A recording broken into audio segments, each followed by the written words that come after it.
Dear Esther, the morning after I was washed ashore, salt in my ears, sand in my mouth, and the waves always at my ankles, I felt as though everything had conspired to this one last shipwreck. I remembered nothing but water, stones in my belly and my shoes, threatening to drag me under to where only the most listless of creatures swim.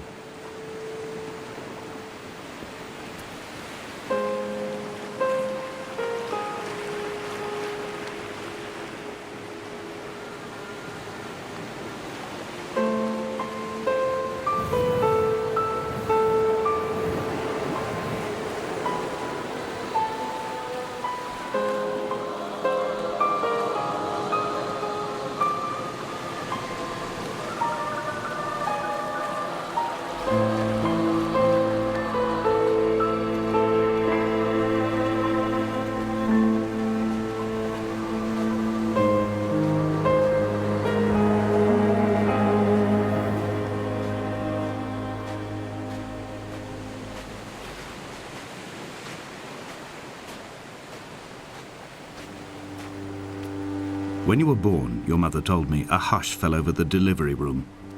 A great red birthmark covered the left side of your face. No one knew what to say, so you cried to fill the vacuum. I always admired you for that you cried to fill whatever vacuum you found. I began to manufacture vacuums just to enable you to deploy your talent. The birthmark faded by the time you were 6 and had gone completely by the time we met, but your fascination with the empty and its cure remained.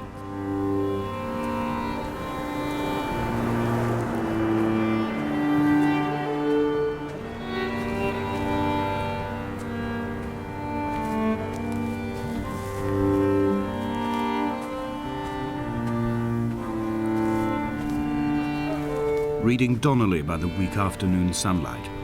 He landed on the south side of the island, followed the path to the bay and climbed the mount. He did not find the caves, and he did not chart the north side. I think this is why his understanding of the island is flawed, incomplete. He stood on the mount and only wondered momentarily how to descend, but then he didn't have my reasons.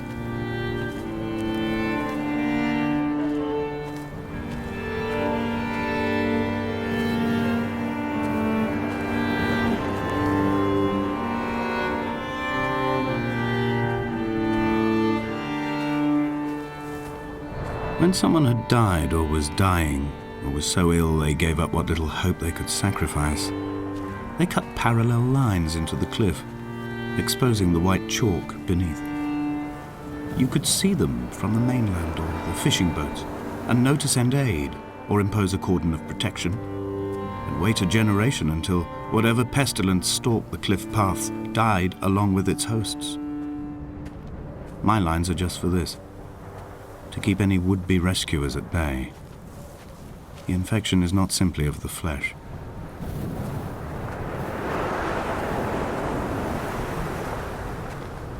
I quote directly, "A motley lot with little to recommend them. I have now spent 3 days in their company. That is, I fear, enough for any man not born amongst them. Despite their tedious inclination to quote scripture, they seem to me the most God-forsaken of all the inhabitants of the outer isles. Indeed, in this case, the very gravity of that term, forsaken by God, seems to find its very apex.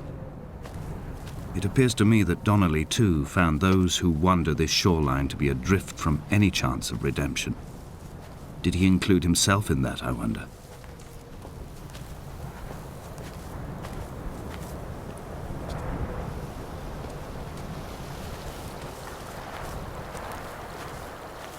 The vegetation here has fossilized from the roots up. To think they once grazed animals here, the remnants of occupation being evidence to that. It is all sick to death. The water is too polluted for the fish, the sky is too thin for the birds, and the soil is cut with the bones of hermits and shepherds. I've heard it said that human ashes make great fertilizer, that we could sow a forest from all that is left of your hips and ribcage, with enough left over to thicken the air and repopulate the bay.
Dear Esther, I have now driven the stretch of the M5 between Exeter and Bristol over 21 times.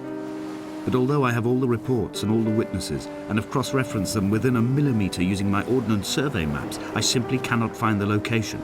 You'd think there would be marks to serve as some evidence. It's somewhere between the turn-off for Sanford and the welcome brake services, but although I can always see it in my rear-view mirror, I have as yet been unable to pull ashore.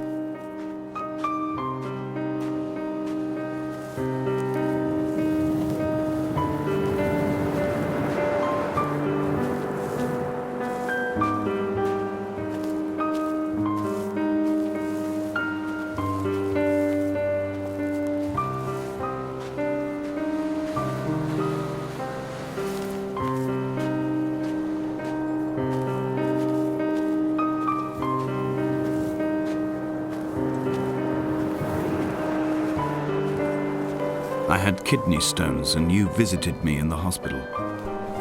After the operation, when I was still half submerged in anesthetic, your outline and your speech both blurred. Now my stones have grown into an island and made their escape, and you have been rendered opaque by the car of a drunk.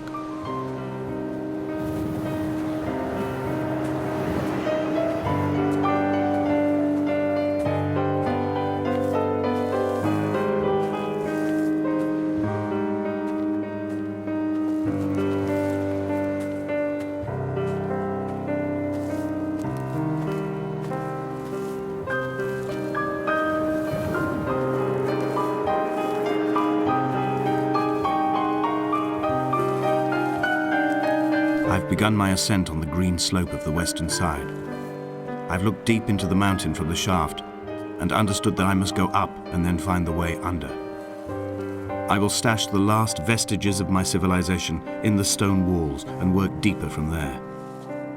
I'm drawn by the aerial and the cliff edge. There is some form of rebirth waiting for me there.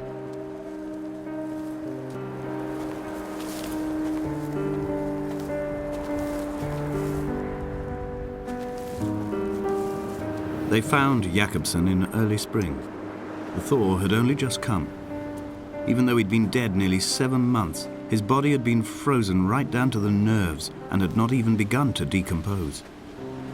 He'd struggled halfway down the cliff path, perhaps looking for some lost goat, or perhaps in a delirium, and expired, curled into a claw right under the winter moon. Even the animals shunned his corpse. The mainlanders thought to bring it home unlucky. Donnelly claims they dragged it to the caves to thaw out and rot, but he is proving an unreliable witness.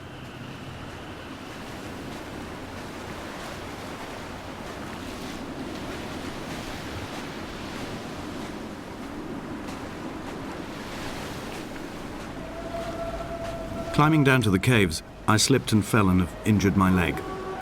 I think the femur is broken. It is clearly infected.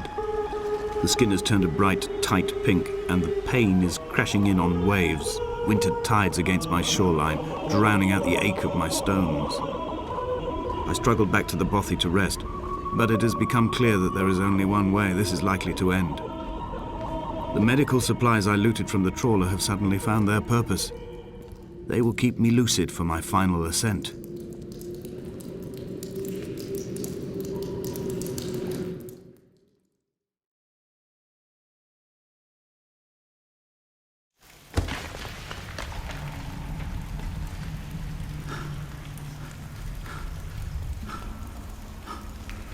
Donnelly did not pass through the caves. From here on in, his guidance, unreliable as it is gone from me. I understand now that it is between the two of us, and whatever correspondence can be drawn from the wet rocks.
reversing my own death throes. The infection in my leg is an oil rig that dredges black muck up from deep inside my bones. I swallow fistfuls of diazepam and paracetamol to stay conscious. The pain flows through me like an underground sea.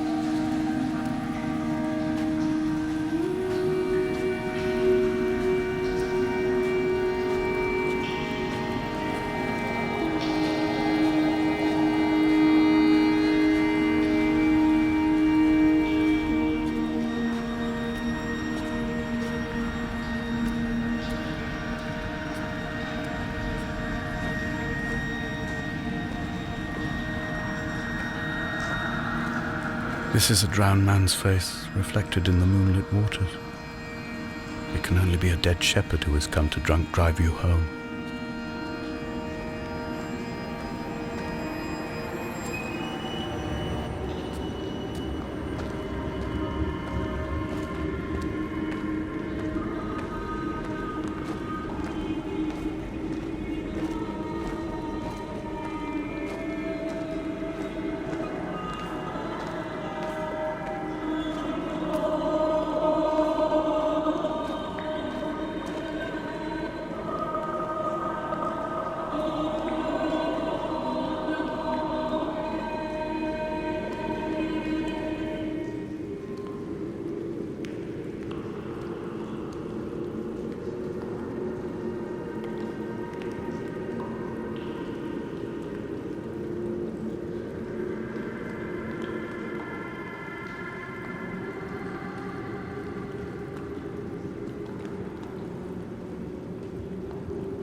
The moon over the Sanford Junction, headlights in your retinas.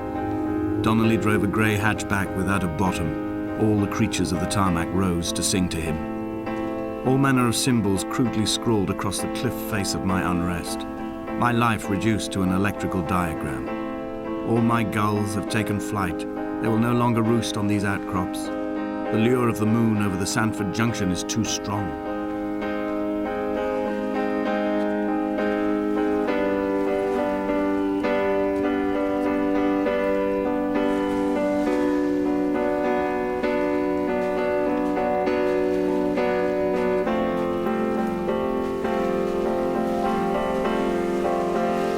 Fire and soil, I chose fire. It seemed the more contemporary of the options, the more sanitary. I could not bear the thought of the reassembly of such a ruin. Stitching arm to shoulder and femur to hip, charting a line of thread like traffic stilled on a motorway, making it all acceptable for tearful aunts and traumatized uncles flown in specially for the occasion. Reduce to ash, mix with water, make a phosphorescent paint for these rocks and ceilings.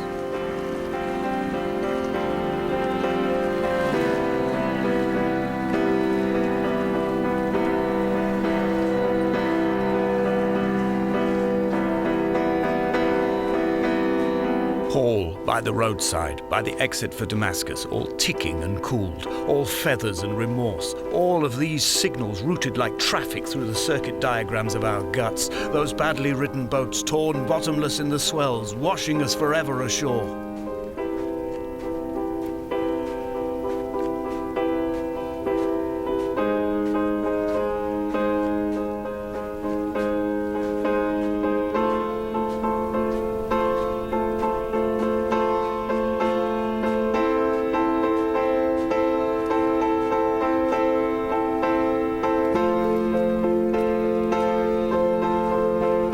From here, I can see my armada. I collected all the letters I'd ever meant to send to you, if I'd have ever made it to the mainland, but had instead collected at the bottom of my rucksack, and I spread them out along the lost beach. Then I took each and every one, and I folded them into boats.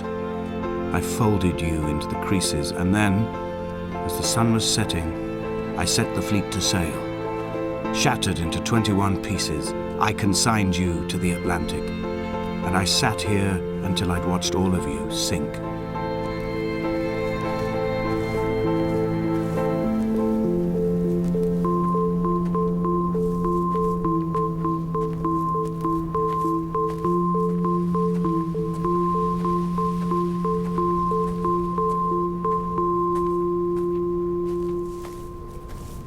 The pain in my leg sent me blind for a few minutes as I struggled up the cliff path.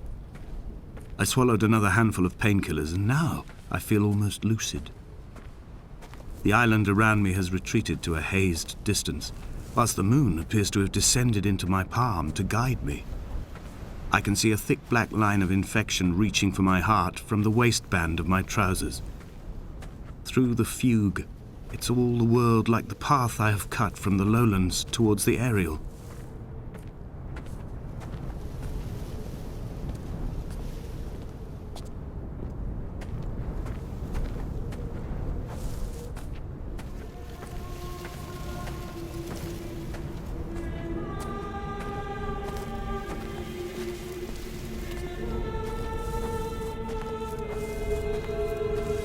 I've begun my voyage in a paper boat without a bottom.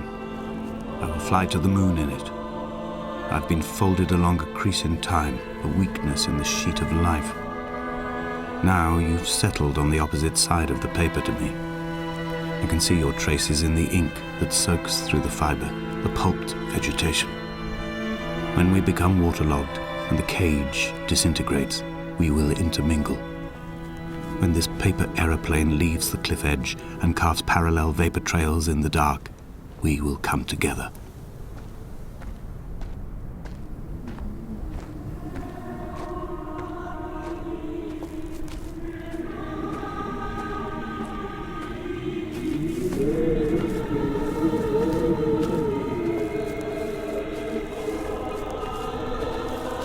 If only Donnelly had experienced this, he would have realized he was his own shoreline, as am I.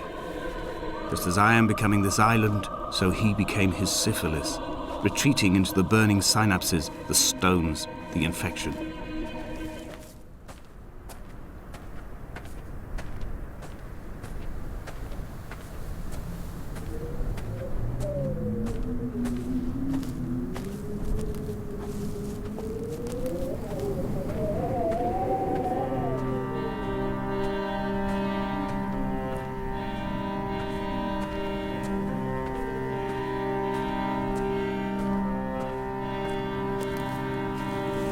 The stones in my stomach will weigh me down and ensure my descent is true and straight.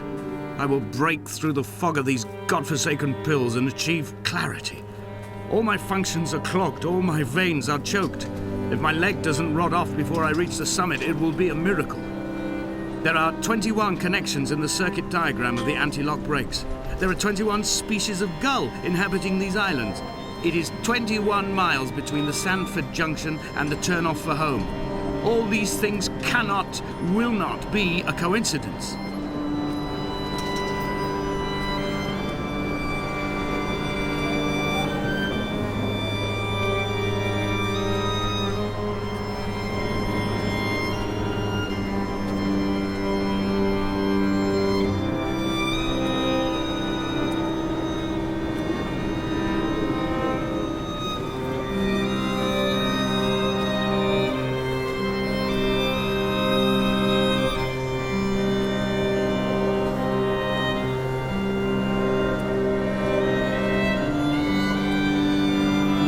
He was not drunk, Esther. He was not drunk at all. He had not drunk with Donnelly or spat Jacobson back at the sea. He had not careered across the lost shores and terminal beaches of this nascent archipelago. He did not intend his bonnet to be crumpled like a spent tissue by the impact. His windscreen was not star-studded all over like a map of the heavens. His paintwork etched with circuit diagrams, strange fish to call the gulls away. The phosphorescence of the skid marks lighting the M5 all the way from Exeter to Damascus.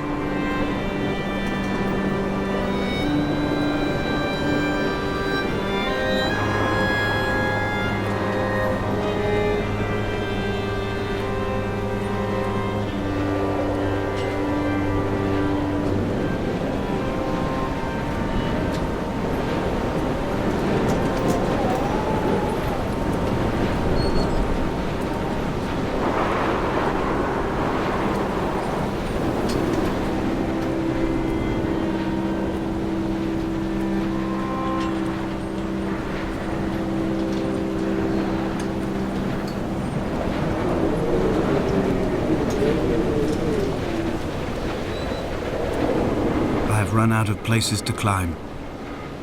I will abandon this body and take to the air. Dear Esther, I have burned the cliffs of Damascus. I have drunk deep of it. My heart is my leg and a black line etched on the paper all along this boat without a bottom. You are all the world like a nest to me. Eggs unbroken form like fossils, come together, send small black flowers to the air. From this infection, hope. From this island, flight. From this grief, love.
come back.